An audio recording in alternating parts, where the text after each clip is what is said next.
Nabi Hud alaihi salam adalah Nabi dan Rasul keempat yang patut diimani. Kisah Nabi Hud banyak terdapat di dalam Al-Quran.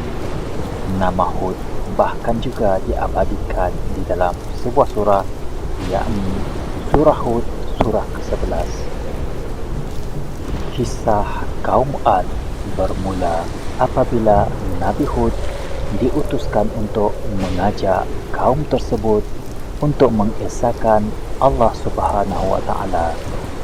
Nabi Hud berketurunan dari suku Ad, di mana mereka hidup di suatu tempat bernama Al-Ahqaf, iaitu terletak di utara Hadramaut di antara Oman dan Yaman.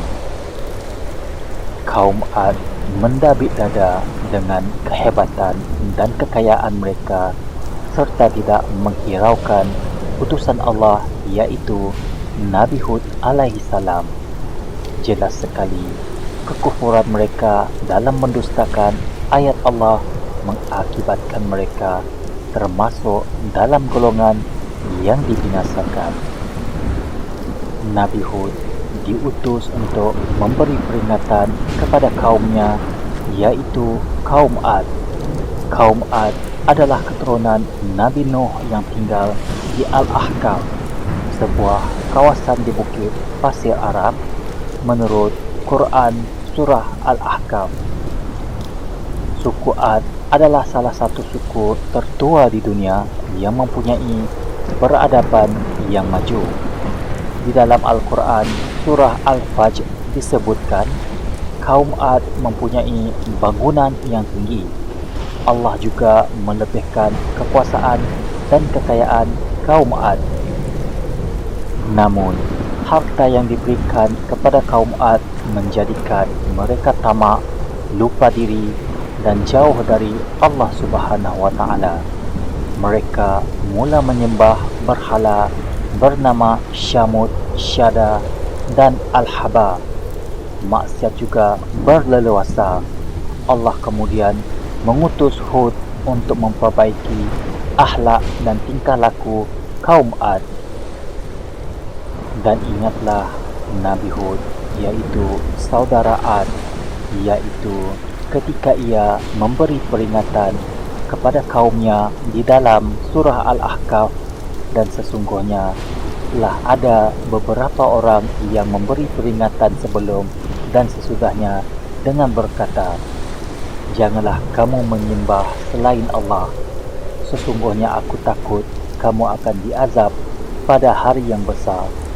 Surah Al-Ahqaf ayat 21.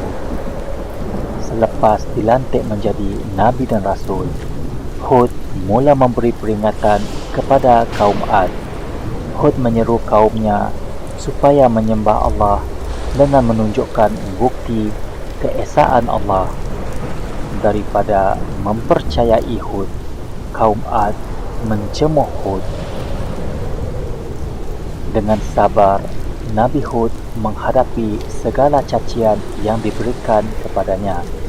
Nabi Hud tetap tidak gentar dalam memperjuangkan agama Allah dan menyatakan bahawa azab akan segera datang kepada orang-orang yang kafir. Alih-alih menurut, kaum Ad mencabar Hud supaya segera menunjukkan azab itu. Kesombongan kaum Ad menjadikan Allah menunjukkan kekuasaannya dengan menurunkan azab dalam beberapa peringkat.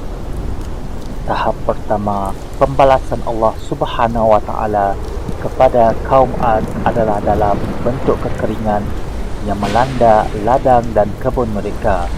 Musim kemarau menyebabkan kaum Ad kehabisan sisa makanan. Mereka juga kelaparan. Kepada kaum Ad, Nabi Hud menunjukkan bahawa kemarau adalah azab dari Allah Subhanahu wa Ta'ala. Namun, kaum Ad masih tidak percaya dengan peringatan Nabi Hud dan terus menyembah berhala. Kaum Ad yang semakin kafir membuat Allah Subhanahu wa Ta'ala murka. Kemudian Allah menurunkan awan hitam yang disambut gembira oleh kaum Ad. Namun Awan itu bukanlah awan yang menandakan hujan, tetapi awan yang disertai angin kencang yang membawa bencana. Maka tatkala mereka melihat azab berupa awan yang menuju ke lembah-lembah mereka, berkatalah mereka, inilah awan yang akan menghujani kita. Tidak, tetapi itulah azab yang kamu minta untuk menyegerakan datangnya, yaitu angin yang mengandungi azab yang pedih. Berikutan terjemahan Al-Quran dalam surah Al-Ahqaf ayat 24. Di dalam surah Al-Haqqah disebutkan bahawa kaum Ad ditimpa angin sejuk dan kencang yang berputar-putar membinasakan selama 8 hari 7 malam. Angin membinasakan dan melenyapkan kaum Ad di muka bumi. Mayat kaum Ad berselerak dengan pasir. Demikianlah balasan yang diterima oleh kaum Ad yang sombong dan angkuh.